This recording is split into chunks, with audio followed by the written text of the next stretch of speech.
Mensagens que edificam, ministradas pelo pastor Sidney Ferreira.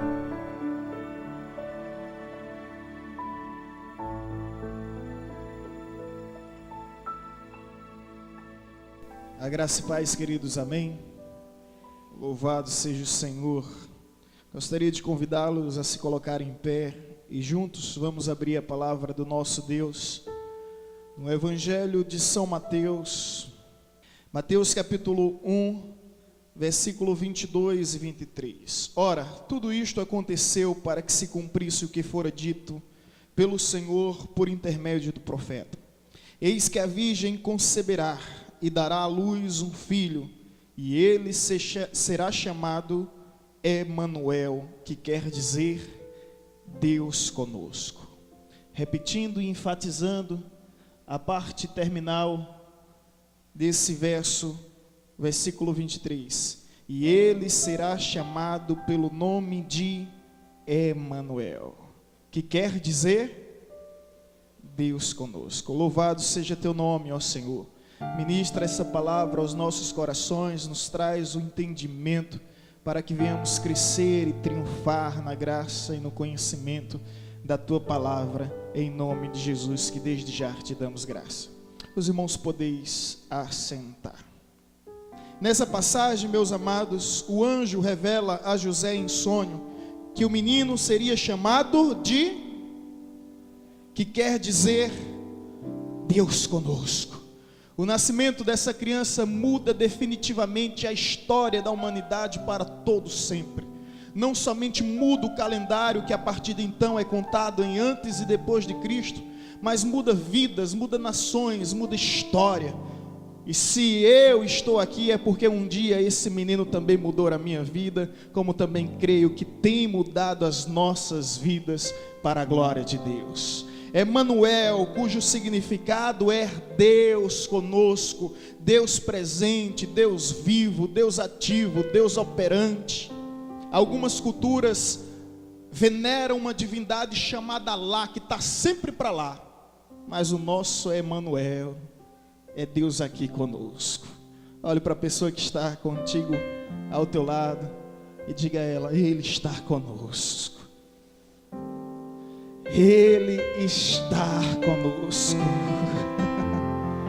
Se há uma certeza que eu tenho e que nenhuma tribulação, dificuldade pode me roubar, a convicção é que Ele está comigo todos os dias até a consumação dos séculos. Se me lançarem na cova dos leões, Ele está comigo. Se te lançarem nas fornalhas da vida, Ele estará contigo. Não importa a tempestade que o mar venha trazer, não importa o terremoto que a terra venha causar, Ele está conosco, e nele nós podemos confiar, e nele nós podemos descansar. É Emanuel.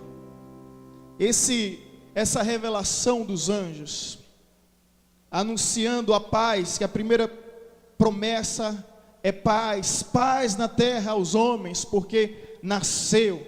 Presta atenção, os anjos estão entre o céu e a terra, anunciando que agora em Cristo Jesus, o céu e a terra estão sendo reconciliados em uma pessoa.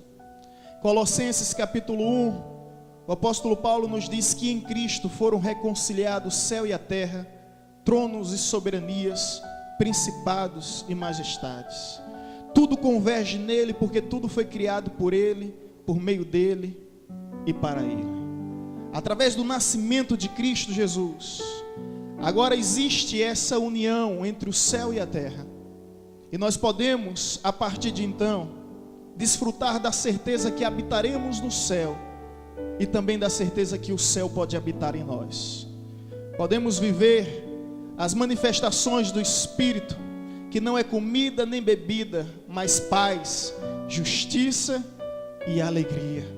Nós podemos viver essa graça porque o Verbo se fez carne e habitou entre nós, cheio de graça e cheio de verdade. Mas conforme falávamos, o que eu aprecio nessa data, nesse momento, nessas nesse período é justamente os encontros e reencontros que há. Amigos se revendo, familiares se reencontrando. Essa essência é comemorada e celebrada no mundo todo, porque Natal é a maior festividade cristã. Agora, o que eu acho impressionante é que lá no presépio existe alguns encontros que nos traz lições essenciais. Eu me refiro aos convidados para o nascimento de Cristo Jesus. E aqui eu quero dividir em duas classes: a classe dos reis e a classe dos pastores. Eu aprendo que nessa reconciliação anunciada entre os anjos, entre o céu e a terra, onde já não há mais barreiras, já não há mais separação, onde já não há mais muralha, já não há véu que possa nos impedir de ter um livre acesso à presença do Pai. Eu aprendo através do nascimento desse garoto que os reis foram convidados, mas os pastores também foram convidados. Duas classes que eu gostaria de pontuar aqui em 3 simples lições. A primeira é que Deus se revela aos pastores sendo judeus, mas Deus também se revela aos reis que vinham do Oriente. O que nós aprendemos agora é que já não há mais distinção de raça, já não há mais distinção de etnia. Nenhum povo sobre a face da terra tem o privilégio ou tem o monopólio da salvação, porque Cristo Jesus não veio somente para uma raça, se é que você me entende, de modo que judeu e gentio a partir de então torna-se um só povo em Cristo Jesus. Para quem conhece bem a história sagrada, sabe que os judeus tem aquela presunção de ser o povo escolhido por Deus. Eles ostentam, porque no solo deles foram onde surgiram os profetas, e o próprio Cristo é judeu. Mas ele esquece que quando esse menino nasceu, ele nasceu para derrubar essa muralha da separação. E hoje todos os povos de todo o hemisfério, de todos os pontos cardeais do nosso planeta, pode ter acesso a Cristo Jesus. E o que alegra o meu coração é saber que está escrito em Apocalipse: e a ele virão povos de todas as tribos, raças, etnias, clãs e nações. Imaginem, meus irmãos, no dia em que o céu se rasgar como um pergaminho, se enrolar de um canto ao outro, Jesus descer com sua glória triunfal ao redor dos seus anjos, anunciando a sua vinda com as trombetas. De lá virão tribos indígenas, tribos de esquimós, trogloditas, beduínos, eremitas, de toda a face da terra virão pessoas para adorar. A visão que João tem na ilha de Patmos inclui todas as raças e todos os povos. Sabe o que isso significa? É que o evangelho vai prevalecer e toda criatura há de reconhecer que só existe um rei e um Senhor de todos. A missão não será abortada. Às vezes eu vejo a NASA com toda a sua tecnologia sofisticada à disposição, com todo aparatos que nos impressiona, chegando a dizer: tal missão precisa ser abortada.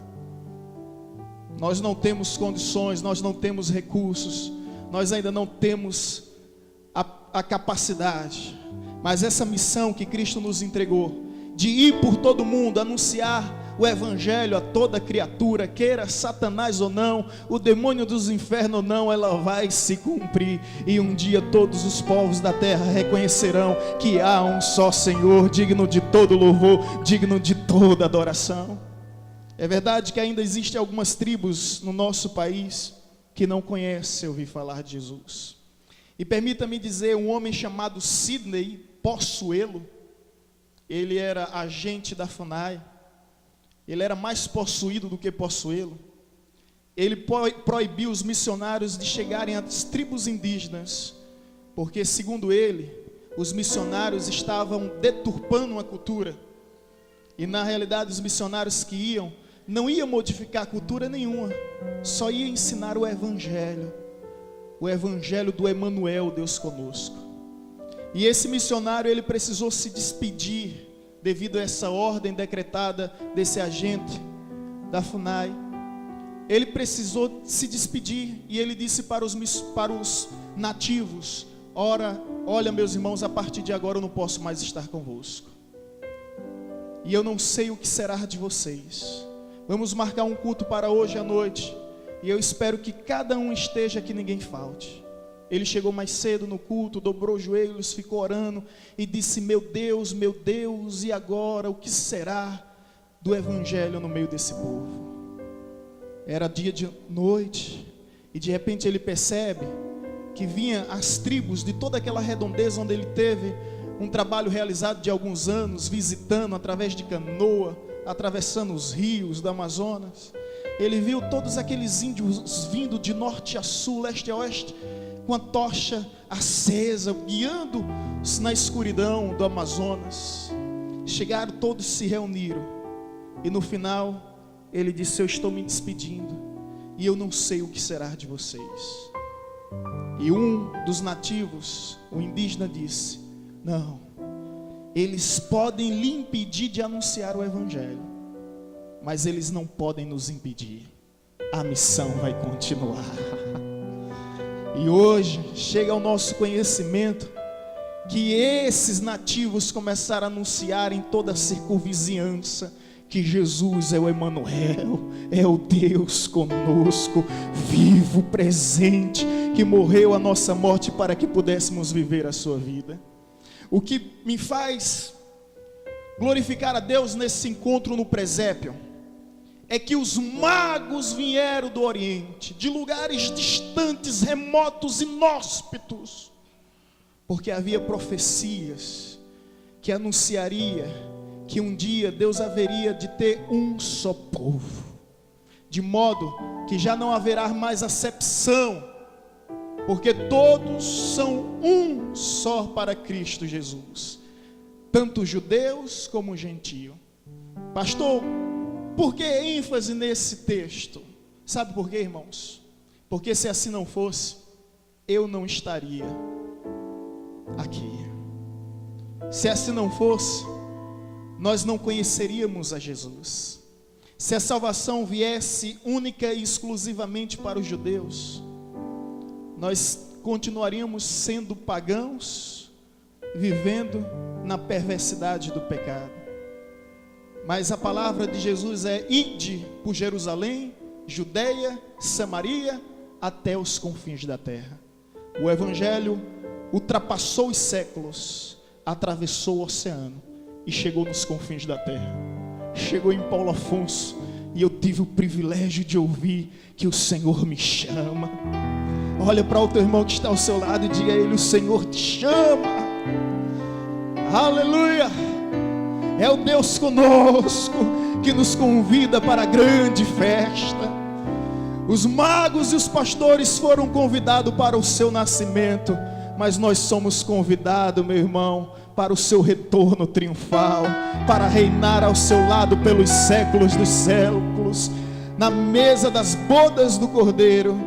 Você não pode faltar, você é convidado de honra. More você onde for, você é convidado do Senhor para fazer. Você pode estar no Haiti, você é convidado. Você pode estar no Madagascar, no Japão, norte, sul, leste a oeste. De todo o hemisfério você é convidado. Portanto, lá no presépio existe o encontro dos pastores e dos judeus. E ali, Emanuel, Deus conosco, está nos ensinando que já não há mais distinção.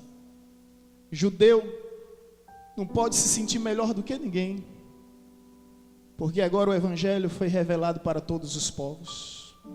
Pedro entende isso na visão, e a partir de então visita Cornélio para anunciar o evangelho da salvação.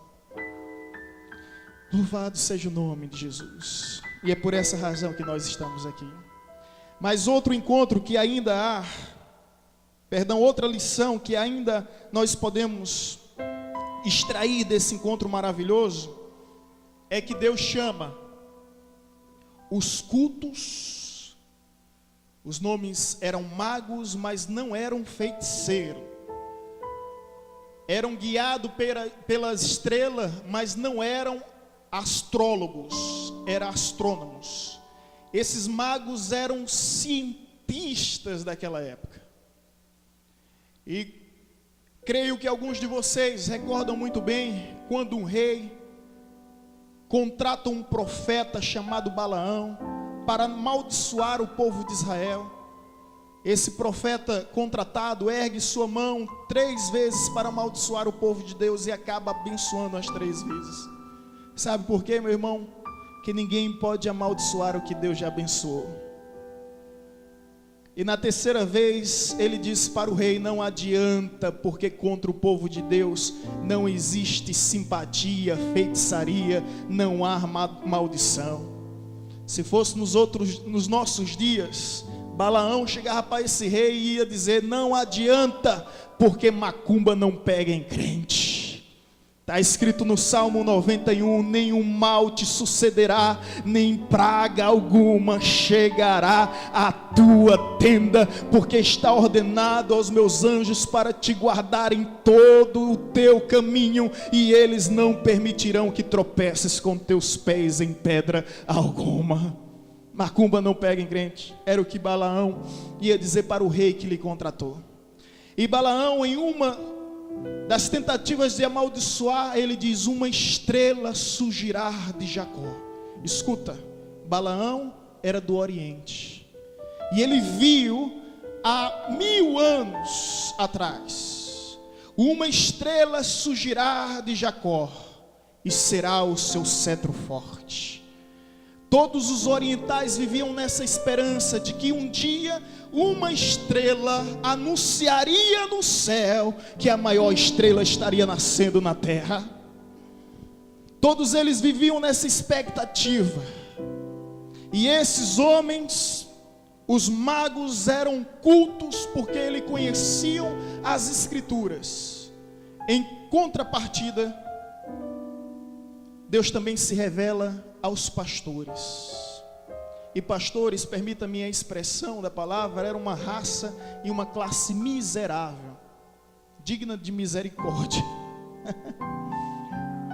Miserável naquela época, não tinha prestígio, não tinha valor, não tinha importância alguma. Para você ter uma ideia, pastor fedia, porque estava todos os dias com as ovelhas, no sol escaldante, no frio causticante.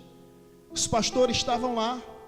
Para você ter uma ideia, os pastores eram permitidos que eles trabalhassem no dia de sábado, porque eles não poderiam deixar a ovelha sem pastar. Então era permitido que eles trabalhassem no dia de sábado, o dia sagrado, onde ninguém poderia fazer absolutamente nada. Para vocês terem uma ideia, divórcio sempre foi proibido na nação de Israel. Mas existia uma mulher que poderia pedir divórcio, e ela tinha toda a compreensão da nação. Era a esposa do pastor. Se ela dissesse para os magistrados daquele tempo: eu não suporto o odor do meu marido, porque ele cuidava do couro, ele trabalhava com isso, e aquele odor agredia as narinas.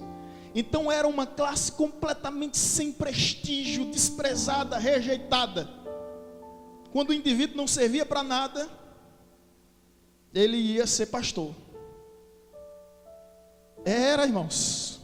Eu sei que tem alguns que também fazem isso hoje. Tem uns que fazem isso. Perguntaram para um pastor, para um filho de pastor: quando você crescer, você quer ser igual ao seu pai? O menino pensou e disse: não, eu quero trabalhar. Alguns indivíduos, por tentam fazer alguma coisa, não conseguem fazer nada e pensa: eu vou ser pastor. Pensa que Deus está fazendo um chamado na vida dele, ele está ouvindo um psil, se confunde todo e torna-se um desastre, um aborto ministerial. Mas vamos voltar ao nosso caso. O que nós aprendemos aqui, irmãos, é que não somente judeus e gentios são convidados para essa festa. Os cultos e os leigos também. E quer saber de uma coisa? Louvado seja Deus por isso. Porque o Evangelho é anunciado àquelas pessoas indoutas. Quando nós olhamos para o Evangelho aqui, nós encontramos Lucas, Dr. Lucas, médico, que acompanhou passo a passo a vida de Jesus e relatou no Evangelho e Atos dos Apóstolos. Mas nós também encontramos Pedro, um pescador bruto, áspero, um homem grosseiro, sem educação alguma, que em Atos, quando começa a pregar, a Bíblia diz que 5.000 pessoas se converteram com a pregação desse homem, e as pessoas se ficaram maravilhadas, porque Pedro era iletrado. Então Deus chama os cultos, e também chama os iletrados. E isso é o Evangelho da graça de Deus, é o Emanuel, Deus conosco. Porque o Evangelho não é prestígio para os eruditos. Por isso que você vai encontrar hoje, mais do que nenhuma época, muitos cientistas se curvando a Deus e reconhecendo que existe um Senhor nessa terra. Mas também você vai encontrar nos vilarejos da vida, você vai encontrar nos lugares mais remotos pessoas simples e humildes. Um dia eu estava fazendo uma viagem para Salvador, paramos em um lugar simples, humilde, numa igreja, entramos, e ali tinha um irmãozinho pregando com a maior simplicidade do mundo. Meus irmãos, de uma coisa eu tenho total certeza, que quando Jesus vier, nós vai subir no céu. Eu nunca vi tanta unção na face da terra. Nós vai. Ele deu um tiro na gramática, mas ao mesmo tempo, as palavras que vinham do seu coração, elas vinham com tanta unção, que estremeceu totalmente a minha vida. E quando a gente olha para esse encontro dos magos e dos pastores, os pastores não tinham formação alguma, não tinham instrução alguma. Permita-me abrir aspas, quando a Bíblia fala que Pedro era iletrado, não significa que ele era analfabeto, porque um dia alguém fez uma crítica da seguinte forma: eu não consigo compreender como vocês aceitam um livro escrito por analfabeto. Certamente você não conhece a história dos judeus, porque todos os judeus, quando chega a 12 anos de idade, ele passa pelo Misrá, é uma espécie de batismo, onde ele tem que conhecer toda a Torá, os 5 primeiros livros da Bíblia, Gênesis, Êxodo, Levíticos, Número e Deuteronômio. Portanto, não existe judeu analfabeto. Judeus são os maiores vencedores, ganhadores do prêmio Nobel, e a nação que ressurgiu em 1947, hoje já é uma nação considerada como um país de primeiro mundo, um país desenvolvido.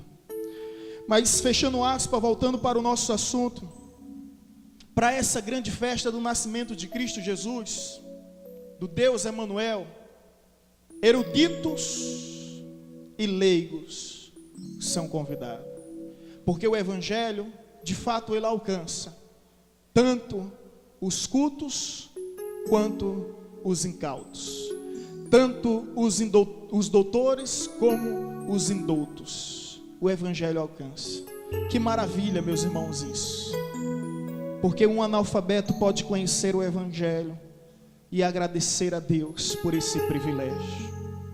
Que maravilha, porque Simon Grunlich, cofundador da Universidade de Harvard, na área de Direito, sendo contratado pela sua nação para ir para a Palestina, averiguar todos os fatos acerca da ressurreição e tentar de uma forma definitiva anular com essa suposta crença, ele aceitou o desafio e depois de 10 anos ele escreve com os próprios punhos: eu agora creio que Jesus não somente viveu, como também morreu, não somente morreu, como também ressurgiu, e não somente ressurgiu, como ainda vive. O criador do projeto Genoma, esses dias se curvou e se prostrou diante de Deus, reconhecendo que há um soberano no universo. Auguste Cury, que tem vendido best-sellers, era um psiquiatra que se considerava ateu, mas se converteu ao estudar o Evangelho e hoje professa a fé, a verdadeira fé em Cristo Jesus. Porque tantos cultos quanto leigos podem ter acesso. Por isso que os reis e os pastores são convidados, louvado seja o nome. Em terceiro lugar, no presépio, além do encontro de judeus e gentios, além do encontro de cultos e leigos, existe um encontro também de rico e pobre. Os reis vieram do Oriente, financiaram sua própria viagem. Trouxeram 3 presentes: ouro, incenso e mirra, que significava rei, sacerdote e profeta. Eram homens ricos, homens prósperos. Em contrapartida, os coitados do pastor foram convidados, mas não levaram nenhum presente, porque nada tinha para presentear. Mas a sua adoração e o seu louvor foram aceitas pelo Senhor. Porque Deus, o que de fato Ele requer da nossa vida, é a essência da nossa adoração, da nossa gratidão, da nossa devoção. Lá no presépio tinha reis e tinha pastores. Tinha homens ricos, muito ricos, homens pobres, muito pobres. Enfim, o evangelho do Emanuel, Deus conosco, é esse evangelho que agrega.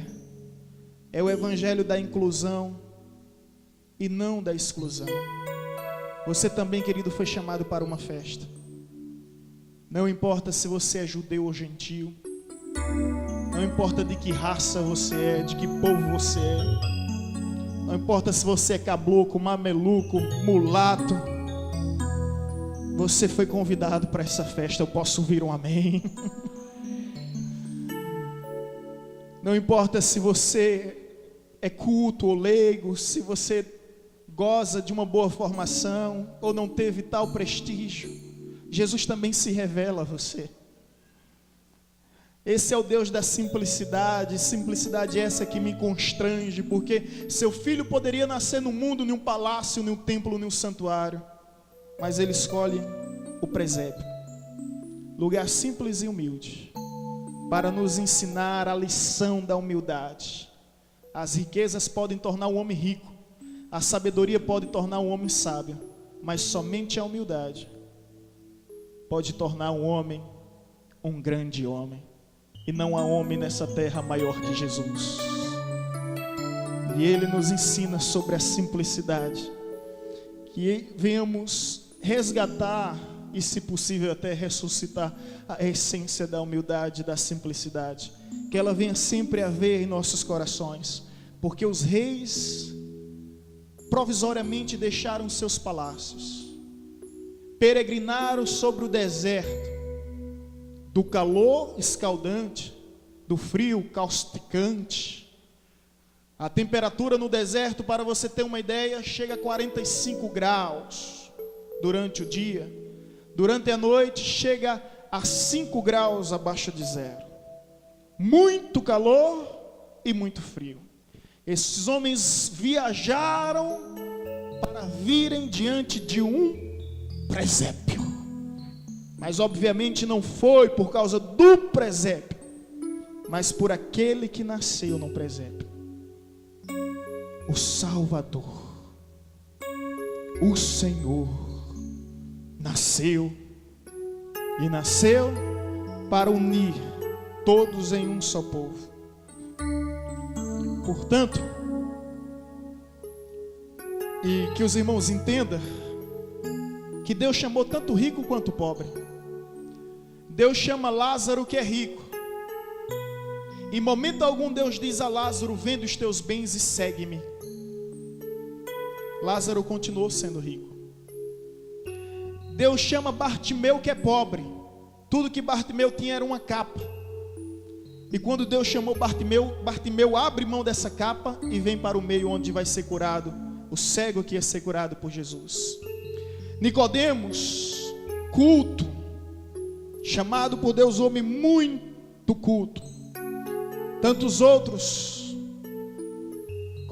completamente iletrados. O próprio Jesus disse que o pobre sempre terá em vosso meio, e que o verdadeiro rico não é aquele que mais tem, mas sim aquele que menos precisa. Esse é o conceito de prosperidade. Certa ocasião, Jesus disse que é mais fácil um camelo passar pelo buraco de uma agulha do que um rico chegar ao reino dos céus. Então, se for assim, quem for rico se mata logo, que não tem salvação para você. Mas calma, não é assim. Primeiro que a agulha não existia naquela época. As vestes eram feitas de pelo e de pele. A agulha vem existir por um espanhol no século 12. A agulha não existia naquela época. E o que era agulha? A agulha era um casebre, tipo uma oca de índios. E o joelho passava por lá sim. Só que o joelho passava em uma posição. Digamos que a agulha seja esse púlpito. Vem cá, Vanessa, fazer a porta. Bota a mão assim e vai fazer a porta. Melhor nessa posição para que todos possam ver. Isso. E aqui é a porta. O camelo podia passar, mas o camelo passava dessa forma, ó.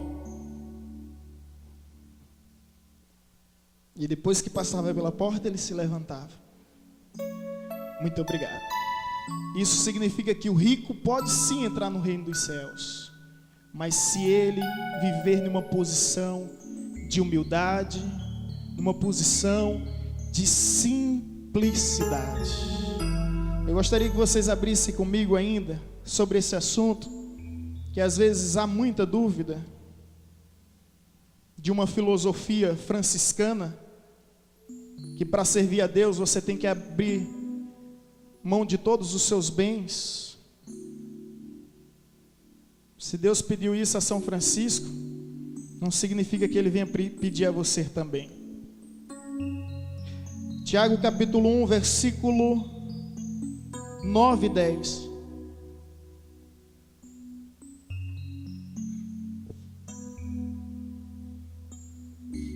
Amém?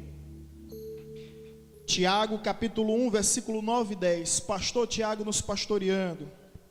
Ele diz: o irmão, um linguajar de cristão para cristão.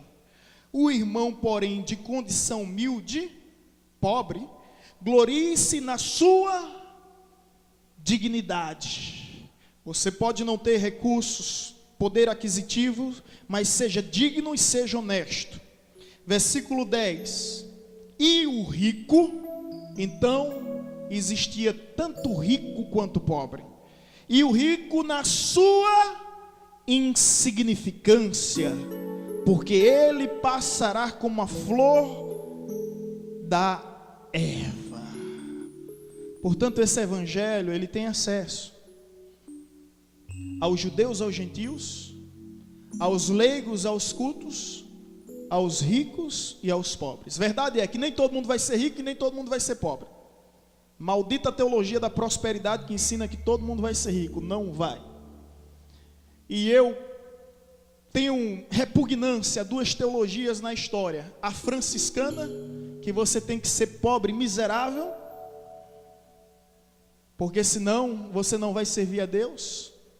E a mais recente, não sei nem como é que eu chamo essa, marciana, é de Macedo, por aí, é que você tem que ser rico e ostentar as suas riquezas. As duas são dois extremos e dois erros. Porque aquele que tem, se Deus te deu, é para que você possa compartilhar. Há um grande problema, é que quanto mais tem, mais se quer ter. E os magos que vieram do Oriente, apesar de ser ricos, eles nos ensinam algo que eles deram para Jesus: ouro, incenso e mirra. A Bíblia diz que é melhor dar do que receber. Deixa eu te fazer uma pergunta. Nesse Natal, você quer receber quantos presentes? Deixa eu ver, de vovó, de vovô, de titio, de tititia, de dindo, de dinda, de maninha como um bom baiano, de papai como um bom pernambucano. Você quer receber quantos presentes? Quantos vierem, né? Agora deixa eu modificar essa pergunta. Você está se preparando para dar quantos presentes? A realidade, vocês vão de convir comigo, é que a gente gosta de receber, não é verdade? Mas a gente não gosta de partilhar. Mas a Bíblia diz que é melhor dar do que receber. Parece, em princípio, uma contradição, mas não é. Sabe por quê? É melhor dar do que receber? Porque só dá quem tem. Só dá quem pode. Portanto, se Deus tem te dado, e se você pode, aprenda a partilhar. Por isso Tiago dizia que o rico se conscientize que ele é como uma erva. Toda carne é erva, toda erva é flor, seca-se a erva, cai a flor, mas a palavra do Senhor permanece para sempre. Não vamos viver para sempre, portanto, meu querido, não viva nessa ilusão. Hoje a gente usa as pessoas para obter as coisas. Na realidade, nós devemos amar as pessoas e usar as coisas. O dinheiro é um mamon, uma divindade pagã que tem dominado as pessoas, e que em nome de Jesus não sejam assim. As pessoas dia após dia têm se tornado egoístas. O que é meu, e o que é teu, tu vigia, porque senão vai ser meu. E essa é a realidade. Em todo ambiente de trabalho, com certeza você pensou numa pessoa que é assim. Quanto mais tem, mais quer. E o Natal nos ensina totalmente o oposto.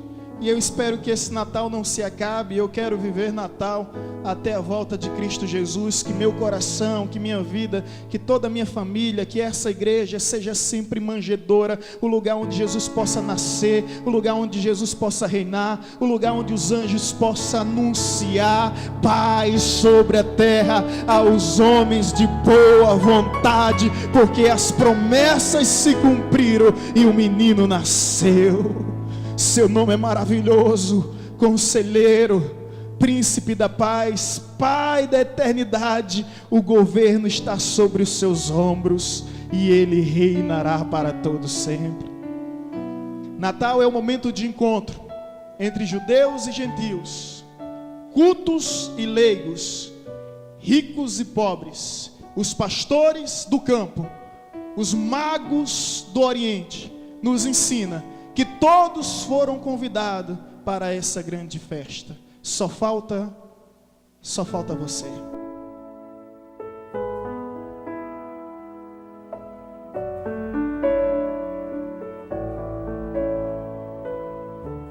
Você acabou de ouvir uma mensagem ministrada pelo pastor Sidney Ferreira, da Igreja Batista Evangelizadora.